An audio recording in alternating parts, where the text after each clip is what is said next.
Magandang hapon mga ka-happy hour. At narito ang mga balita para sa MBC TV Network News Update, 5 PM edition. DILG Secretary Remulla, sinabing may mga indikasyon na posibleng ma-extend ang termino ni PNP Chief Marbil. Ito ang inihayag ni Department of Interior and Local Government Secretary John Vic Remulla, na may mga indikasyon na posibleng ma-extend ang termino ni Philippine National Police Chief Police General Romel Francisco Marbil hanggang June.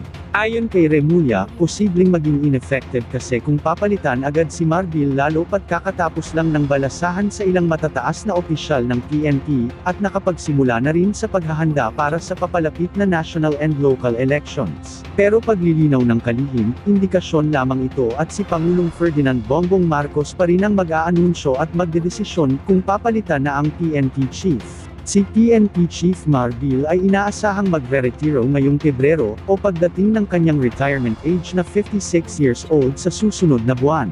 Ilan naman sa posibleng pumalit kay Marbil bilang PNP Chief ay sina PNP Deputy Chief for Administration Lieutenant General Jose Melencio Nartates, Acting PNP Deputy Chief for Operations Lieutenant General Robert Rodriguez, at PNP Chief Directorial Staff Lieutenant General Edgar Alan Ocubo.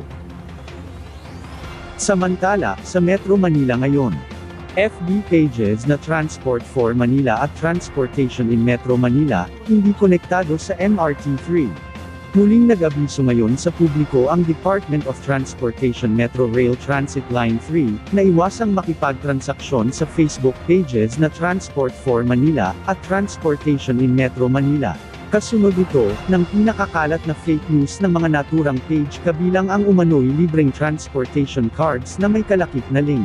Paglilinaw ng MRT3, kahit na ginagamit ng naturang pages ang logo na kahawig ng sa MRT3, wala itong anumang koneksyon sa rail line. Taliwas din sa nakapaskil sa dalawang FB pages, hindi namimigay ng free transportation cards ang MRT3. Dahil dito, hinikayat ng pamunuan ng tren ang publiko na mag-ingat sa pakikisalamuha sa mga hindi opisyal at kahina-hinalang account sa social media, na maaaring isang uri ng scam. Nagbabala rin ito sa lahat ng partido at individual na hindi autorisadong gumamit ng logo, pangalan, o mga larawan ng MRT3 na posibleng mapanagot sa batas. Malalaman natin ang mga latest update mamayang alas 5:30 ng hapon, sa programang Metro Manila Ngayon, Afternoon Edition. At yan ang mga balita para sa MBC TV Network News Update, 5 PM edition. Samahan ninyo kami bukas, mula alas 9 ng umaga, hanggang alas 5 ng hapon.